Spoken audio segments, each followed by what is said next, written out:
दो भाई परस्पर बड़े ही स्नेह तथा सद्भाव पूर्वक रहते थे। दोनों भाई जब भी कोई वस्तु लाते तो एक दूसरे के परिवार के लिए भी अवश्य ही लाते। छोटा भाई भी सदा उनको आदर तथा सम्मान की दृष्टि से देखता। एक दिन किसी बात पर दोनों में कहा सुनी हो गई। बात इतनी बढ़ गई कि छोटे भाई ने बड़े भाई के प्रति अपशब्द कह दिया। बस फिर क्या था, दोनों के रिश्तों के बीच दरार पड़ गई।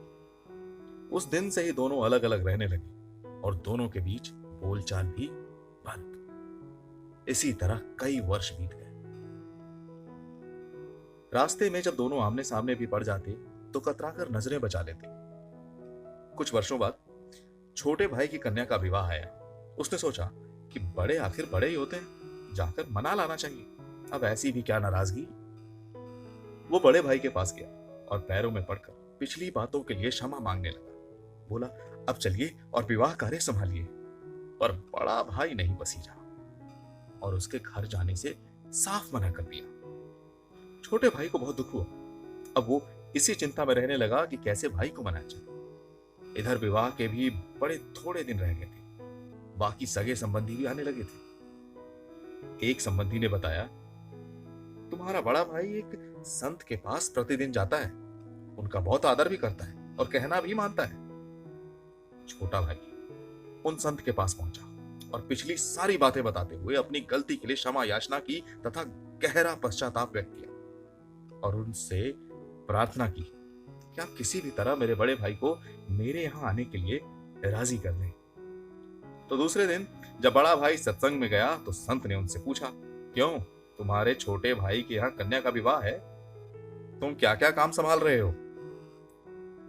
मैं तो विवाह में सम्मिलित ही नहीं हो रहा हूं गुरुदेव।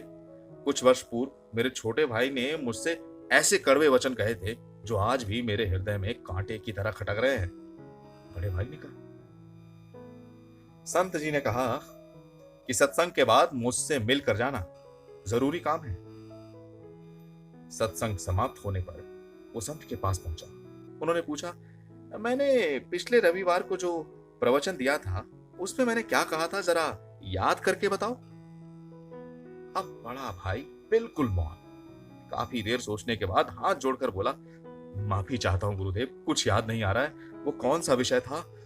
संत बोले, देखा, मेरी बताई हुई अच्छी बातें तो तुम्हें 8 दिन भी याद न रही और छोटे भाई के कड़वे बोल जो वर्षों पहले कहे गए थे वो तुम्हें अभी तक हृदय में चुभ रहे हैं।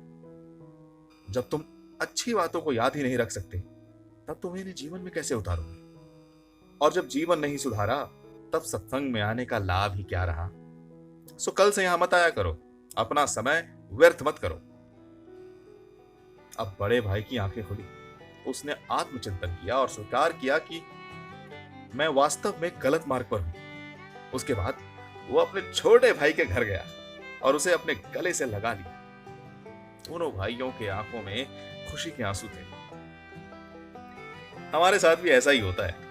अक्सर दूसरों की कही किसी बात का हम बुरा मान जाते हैं और बेवजह उनसे दूरी बना लेते हैं, जबकि चाहिए ये कि हम आपसी बातचीत से मन में उपजी कटुता को भुलाकर सौहार्दपूर्ण वातावरण बनाएं। न स्वयं किसी से रूठे, न किसी को रूठने का मौका दें।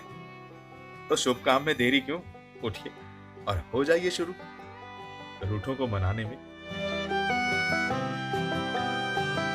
ये कहानी मैं सुना रहा था रजनीश अपने चैनल रजनीश स्टोरीज पर।